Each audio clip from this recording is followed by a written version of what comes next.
వెనకాల ఉంది కదండి, ఇదైతే జీడి చెట్టు చాలా పెద్దండి. ఇదైతే దేశవాళీ మొక్క 30 సంవత్సరాలు ఉంటాయండి. ఒకసారి మీరు చూడొచ్చు. మనం అయితే పని చేసుకుంటూ మాట్లాడుకుందామండి.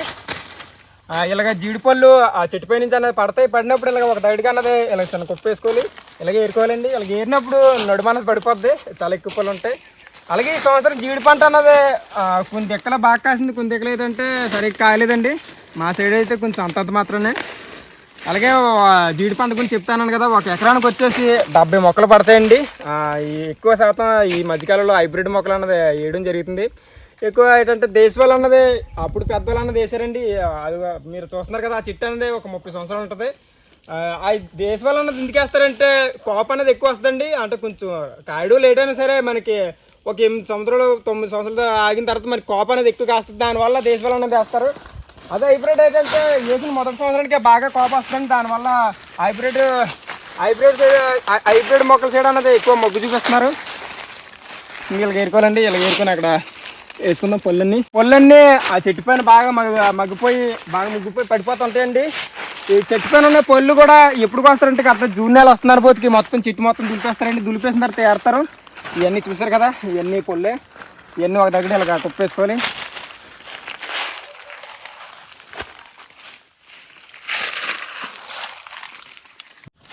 ఏరిన పొల్లన్నీ ఇలాగ ఈ బకెట్లు వేసుకోవాలండి. అలాగే నేను ఈ చెట్టు ఏరాను, మా అమ్మగారు మా నాన్నగారు అయితే అక్కడ వేస్తున్నారు. కూలీలు నెట్టుకుంటే కూలీలకే వస్తాయండి డబ్బులు అన్నది. మొత్తాన్ని లెక్కలు వేసుకుంటే అంటే ఈ తోటకి పెట్టుబడి అంత పెట్టి మొత్తాన్ని లెక్క వేసుకుంటే మాకు రైతులకి అన్నది ఏం మిగలదు. అందుకే ఇంకా మేమే ఏరుకుంటున్నామండి. కూలీలకి అయితే 500 వాళ్ళు ఉదయం నుంచి సాయంత్రం దాకా. ఇలాగ ఏరాం కదా, ఈ పొల్లన్నీ మన అక్కడ పెద్ద కుప్ప కింద అన్నది పోద్దాం. ఇలా బకెట్ నిండాగా జీడిపళ్ళు మనం ఏరుకున్నాం కదండి. ఇలాగ ఒక దగ్గర అన్నది కుప్ప వేసుకోవాలి. అలాగే ఇక్కడ మా తమ్ముడాలు అన్నది ఇలాగ బొడ్డు నుంచి పిక్క అన్నది వేరు చేస్తున్నారు. అని కేడారని మేము వస్తాం అంటే అలాగే తీసుకొచ్చారండి పిల్లల్ని. అలాగే ఏరుతారు కదని. హాయ్ చెప్పండి చిన్న. ఎలాగొంచండి, బాగుందా? మా పిక్క నుంచి బొడ్డు అన్నది వేరు చేసి బొడ్డు అన్నది పారేస్తారండి. పిక్కలన్నీ ఇలా బకెట్లు అన్నీ వేస్తారు. నేను మొన్న వైజాగ్ వెళ్ళిన తర్వాత ఈ బొడ్లు అన్నవి అంటే ఈ జీడి పళ్ళు అన్నవి ఏంటంటే రోడ్డు పక్కన అన్నది ఒక అమ్మగారు అమ్ముతున్నారండి. ఒక 2-3 కాయలు 100 రూపాయలకి అలాగ అమ్ముతూ ఉంటున్నారు. అదే కొన్ని రాష్ట్రాల్లో ఏంటంటే ఈ జీడి బొడ్ల ద్వారా మనకి పోయినన్నా తయారు చేస్తారు. మన సైడ్ అయితే నిషేధం అండి. దీని గురించి పెద్దగా మీకు చెప్పక్కరొద్దు. అలాగే ఈ వీడియోలో అయితే పచ్చి జీడిపప్పు కూర ఎలాగొండాలో మొత్తం అన్నీ చూద్దాం. ఇంకెందుకంటే లేట్ పదండి, వెళ్దాం.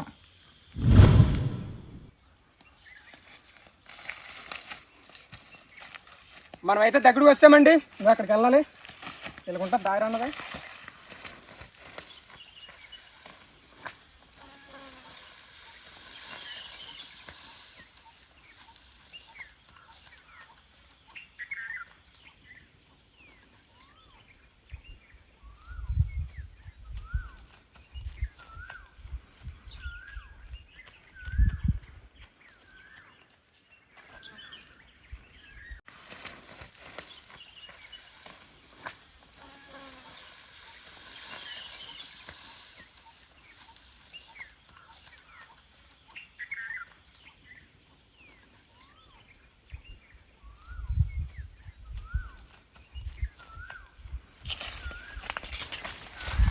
మొత్తానికి అయితే మా పొడి వ్యవసాయాలకు వచ్చామండి. మా పొడి వ్యవసాయాలు ఏంటంటే భూములనే సదునుగా ఉండవండి, ఏగదేగా ఉంటాయి. దానివల్ల ఇక్కడ కొన్ని జీడి మొక్కలు వేసాం.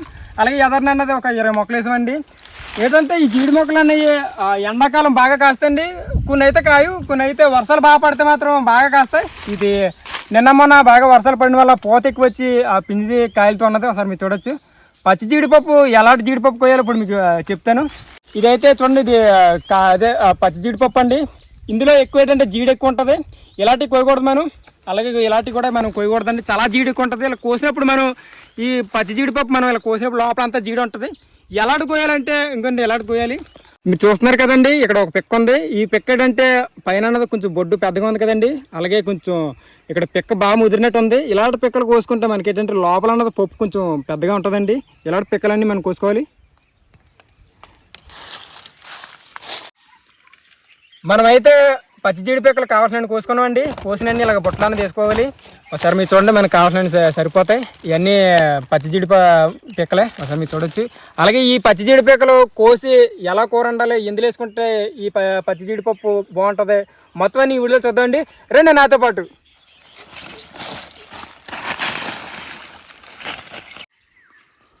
మనం ఇప్పుడు ఈ పచ్చి జీడిపిక్కలు వంట వండడానికి మనం ప్రాజెక్ట్ దాడికి వెళ్తున్నామండి. అలాగే ఒకసారి వెళ్ళిపోయే ముందు మా భూములు ఎలాగొన్నాయి ఒకసారి చూడండి. ఏకదేక ఉన్నాయి కదా, ఒకసారి మీరు చూడండి. అవన్నీ అక్కడ నీరు వర్షాకాలం ఎక్కువగా నీరు అన్నది వచ్చేస్తుంటుంది.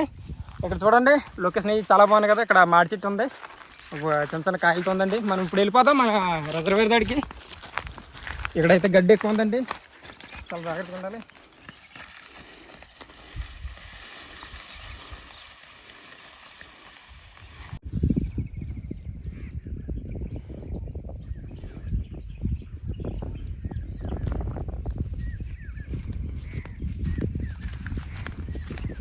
ఉదయం నుంచి సాయంత్రం వరకు బాగా కష్టపడ్డామండి.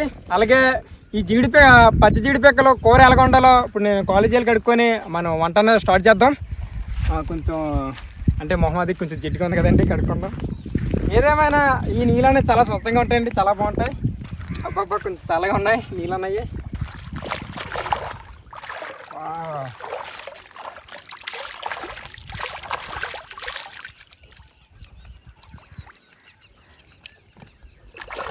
ఇవన్నీ పచ్చి జీడిపిక్కలండి. ఒకసారి మీరు చూడొచ్చు.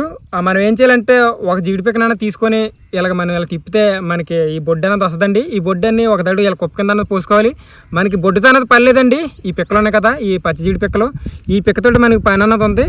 ఇలా కత్తి ఉంది కదా. ఇప్పుడు ఈ పచ్చి జీడిపిక్కను ఏం చేస్తారంటే ఇలా పెడతారండి. ఇలా పెట్టిన తర్వాత ఇలా కోస్తారు. ఇలా కోసిన తర్వాత మనకి కింద అన్నది జీడి అన్నది వస్తుందండి. జీడి ఎలా ఉంటుందంటే సేమ్ యాసిడ్లా ఉంటుంది. ఎవరికైనా పడలేదంటే మాత్రం పుల్లు కానీ పై చర్మం కానీ వచ్చేస్తుంటుంది. నేనైతే కోస్తున్నాను, మాకు అలవాటు కాబట్టి కొంచెం మాకు ఏమవుదండి. ఇలా కోస్తే మనకి 2 బద్దల కింద మనకి వస్తుందండి, చూడొచ్చు. వావ్, లోపల చూసారు కదా, ఇదంతా పచ్చి జీడిపప్పు. ఇలా కోసుకోవాలండి అన్నీ. ఇక్కడున్న పచ్చి జీడిపిక్కలన్నీ మనం అలా సేమ్ ఈ విధంగా కోయాలి. ఇప్పుడు నేను కోస్తున్నాను, మొత్తాన్ని అలా కోసి మనకి కూర అన్నది వండుదాం. ఇంకెలా కొయ్యాలండి, ఇలా తిప్పి ఇక సేమ్ ఇలా చేసుకోవాలి. ఇలా కత్తిదాడు అన్నది ఇలా కొయ్యాలి. కోసినప్పుడు కూడా కొంచెం జాగ్రత్త ఉండాలి, ఎందుకంటే కత్తి అన్నది తెగిపోద్ది. ఇంకా సేమ్ ఇలాగే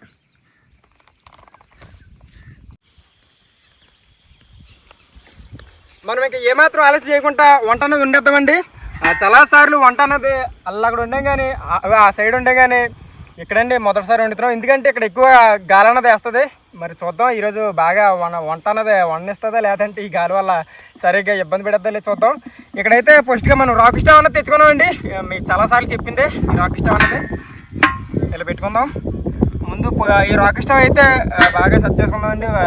ఇక్కడైతే చిన్న గుతికిలా ఉంది, ఓకే, చాలా స్టాండ్గా ఉంది. మొత్తానికి అయితే మనం రాక్ స్టవ్ అన్నది వెలిగించామండి. మంట అయితే చాలా బాగా వెలుగుతుంది కదా. ఈరోజు ఈ వంటకం వండడానికి 2 పాత్రలు ఉన్నాయండి మన దగ్గర. ఒకటే మట్టి పాత్ర అండి, తర్వాత ఇనుము కడాయి. ఒకసారి మీరు చూడొచ్చు. వంట వండితే మాత్రం ఈ 2 వాటి మీద వండాలండి. ఒకటి మట్టి పాత్ర మీద వండుకోవాలి. చూడండి లోపలైతే చాలా బాగుంది కదా. దీని మీద వంట వండితే మాత్రం ఆరోగ్యం చాలా మంచిది, అలాగే చాలా బాగుంటుందండి. స్మెల్ కూడా అన్నీ బాగుంటాయి. అలాగే రెండోది ఏంటంటే ఇది ఇనుము కడాయి అండి. నిపుణులు కూడా ఏంటంటే ఈ ఇనుము కడ మీద వండుకోమంటున్నారు, లేదంటే మట్టి కొండలో కూడా వండుకోమంటున్నారండి. ఇంకోటి ఉందండి సిల్వర్ గిన్నెలాడితే, అలాంటి వాటి మీద మనం వండకూడదు, ఎందుకంటే ఆరోగ్యం పాడైపోయే అవకాశం ఉందని చెప్తున్నారు. ఇప్పుడైతే దీని మీద వండబోతున్నామండి. మరి దీని మీద ఎందుకు కొండతారు రాజు అని మీరు అడగచ్చు. చాలా రాక్ స్టవ్ మీద ఉండాం కదండి. ఈ హీట్కి ఏంటంటే పగిలిపోతుందండి కిందనే. మా అమ్మగారు అందుకే ఈ ఇనుము కడాయి అన్నీ కొనిచ్చారు తునెళ్ళి. చాలాసార్లు ఈ మట్టి కొండలన్నీ పగలగొడేస్తున్నారు చిన్న అని చెప్పి ఇది అన్నది కొనిచ్చారు. ఈరోజు మనం దీని మీద వండబోతున్నాం. కామెంట్ చేయండి, అంటే ఇది బాగుంటుందో మీరు కామెంట్ చేయండి. ఫస్ట్ అయితే మనం ఇది పెట్టుకుందామండి, ఎందుకంటే కొంచెం పొయ్యి అనేది కొంచెం హైట్ అనేది పెరుగుతుంది. తర్వాత మనకు వండుకోవడానికి కూడా చాలా సులువుగా ఉంటుంది. తర్వాత ఇనుము కడాయి అనేది పెడదాం. కడాయి అయితే కొంచెం వేడెక్కిందండి, మనం తగినంత ఆయిల్ అన్నది వేసుకుందాం.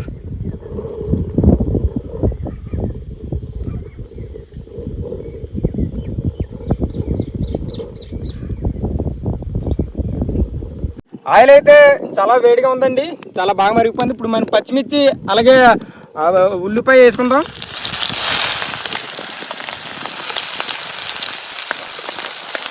ఉల్లిపాయ అలాగే పచ్చిమిర్చి వేసామండి, మనం లైట్గా కలుపుకోవాలి. ఉల్లిపాయ పచ్చిమిర్చి చాలా బాగా వేగిందండి. అలాగే ఈ కూర అన్నానికి మనం చికెన్ కొట్టడానికి చాలా లేట్ అయిపోతుందని చెప్పి మా ఊరు పక్కన గోవింద్ చికెన్ సెంటర్ అనే షాప్ ఉందండి. అక్కడికి నాటుకోడి అన్నది పట్టుకెళ్ళిస్తే మనకి బాగా చేసి ఇచ్చారు. ఆ గ్యాస్ మీద అన్నది చాలా బాగా కాల్చారు.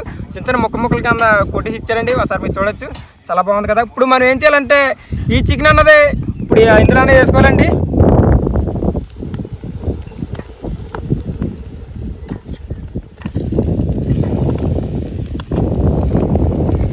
బాగా కలుపుకోవాలి.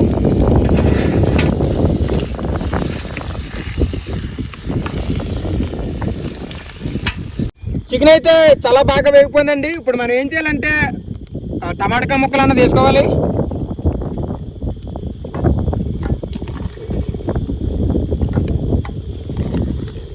టమాటా ముక్కలు అయితే వేసుకున్నానండి. బాగా కలుపుకోవాలి.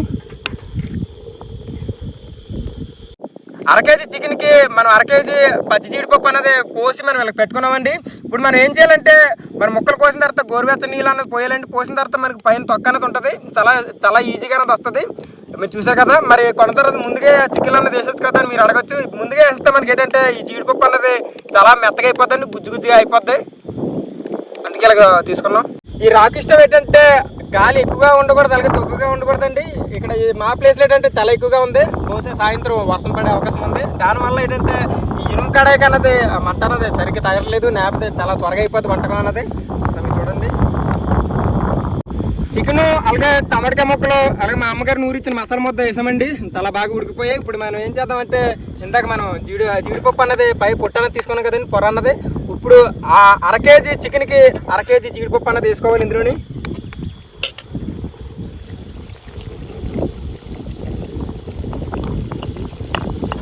మళ్ళీ సేమ్ చాలా బాగా కలుపుకోవాలండి. మనం బాగా కలుపుకుంటే చాలా బాగా ఉడుకుతుంది. చికెన్లోనే మనం ఇప్పుడు జీడిపప్పు వేసాం కదండి. ఇప్పుడు మనం బాగా కలుపుకున్నాం. కలుపుకున్న తర్వాత మనం ఏం చేయాలంటే కారం అన్నది వేసుకోవాలి. కారంలోనే ఈ పసుపు కొమ్మలన్నీ వేసుకుంటారండి. వేసుకుని చాలా బాగా దంచుతారు. దంచిన వాళ్ళు ఏంటంటే కొంచెం ఘాటుగా ఉంటుంది, చాలా బాగుంటుందండి. కారం కూడా చాలా బాగుంటుంది. ఇప్పుడు తగినంత కారం అన్నది వేసుకోవాలి. నేనైతే వేసుకున్నాను.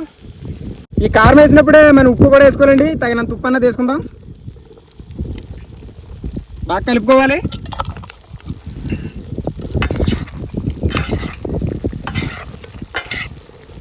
మంట అయితే చాలా తక్కువగా ఉందండి. ఇప్పుడు మనం కర్రలు అనేవి చాలా పుల్లిగా అనేది పెట్టి మనం తగిన నీళ్ళు అనేది వేసుకుందాం. వేసిన తర్వాత మనం ఏంటంటే మూత అన్నది పెట్టేద్దామండి. నీళ్ళు అన్నది వేసుకోవాలి ఫస్ట్. మనం ఫుల్గా కర్రలనే పెట్టుకుందామండి. ఎందుకంటే సెగన్న చాలా ఎక్కువగా తగలి, ఎందుకంటే నీళ్ళు అనేవి వేసాం కదండి, చాలా బాగా ఉడకాలి. ఈ కూర ఉడికేలోకి కింద మనకి హోల్ ఉంది కదండి. ఈ హోల్ అన్నది మనకి బొగ్గులన్న లాక్కోవచ్చు. చిన్న కర్ర ముక్క అన్నది తీసుకొని మనం ఇలా బొగ్గులన్న తీసుకొచ్చండి. బొగ్గులు చాలా ఈజీగా వచ్చేస్తాయి. ఈ బొగ్గులు ఎందుకు తీస్తున్నాడు మీకు చెప్తానండి.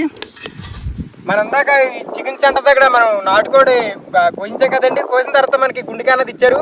అది ఈ బొగ్గుల పొయ్యి మీద అన్నది, అదే ఈ బొగ్గుల మీద అన్నది కాల్చిపోతున్నాం. ఇలాగ మీరు ఎప్పుడన్నా చిన్నప్పుడు ఇలా కాల్చుకొని తిని ఉంటే కామెంట్ సెక్షన్లో కామెంట్ చేసి చెప్పండి. చిన్నది గాలి అన్నది వదాలి.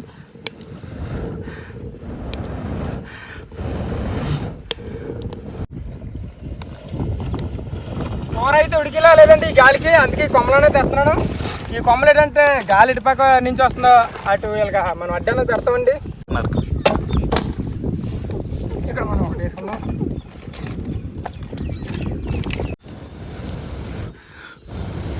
ఏదో అలా ప్రయత్నించండి. తాటికొమ్మ అన్నది అడ్డంగా పెట్టాం, కొంచెం బాగా ఫలిచ్చింది. ఇప్పుడు మనం ఏంటంటే కూర అన్నది చాలా బాగా ఉడికిపోయిందండి. చూడు బుడగలు అన్నది వెళ్తాయి కదా, బుడబుడని మనం పైన అన్నది కొత్తిమీర లైట్గా జల్లుకుంటే చాలా బాగుంటుంది స్మెల్ అన్నది.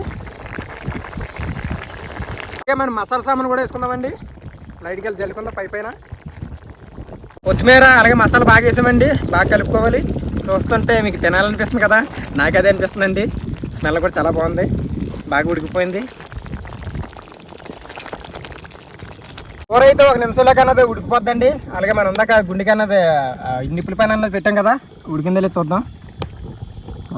కొంచెం మాడిపోయిందండి, అంటే పొగ అయితే పట్టింది, బూడిదది పట్టింది. చాలా బాగుంటుంది అది తీసుకొని తింటుంటే.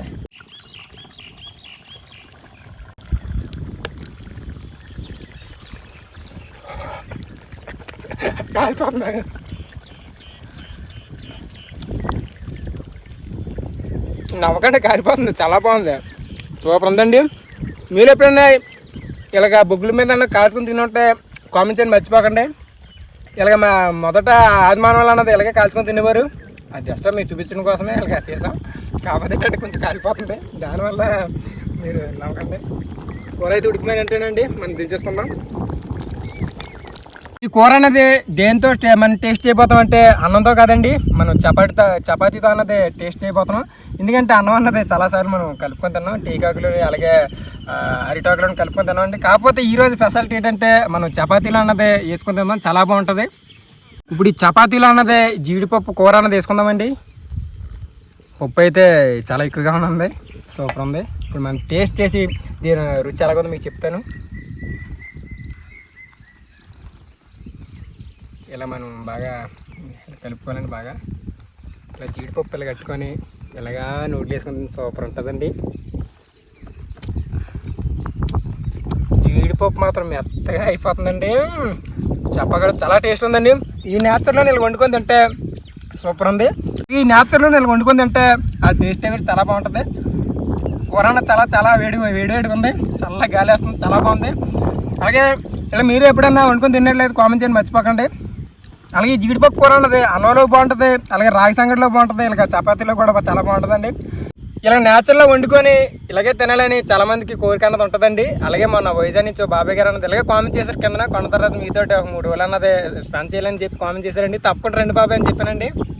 వాతావరణం బాగోక ఒకరోజు అన్నది స్పెండ్ చేశానండి. కాకపోతే ఆ వీడియోలో నేను చేసిన తప్పు ఏంటంటే ఆ బాబాయ్ గారితో నేను మాట్లాడితే ఇలా గుజం మీద అన్న చేస్తానండి చూసుకోకుండా. మన సబ్స్క్రైబర్లు కూడా అలాగా చేయకపోతే కొంచెం బాగుంది రాజు అని కామెంట్ చేశారు. తప్పకుండా మీరు కామెంట్ చేశారండి, నేను తప్పులనే సర్దుకుంటాను. తప్పకుండా మీరు అలా కామెంట్ చేయండి, నేను ఇంకా బాగా మాట్లాడుతాను. అలాగే ఈ వీడియో నచ్చినట్లయితే లైక్, షేర్, సబ్స్క్రైబ్ చేయండి, మరి గంట సింబల్ నొక్కండి. అలాగే ఆ వీడియో చూడకపోతే తప్పకుండా చూడండి. ఉంటానండి. ఇట్లు మీ కేడర్ కొనతారాజు. నమస్కారం.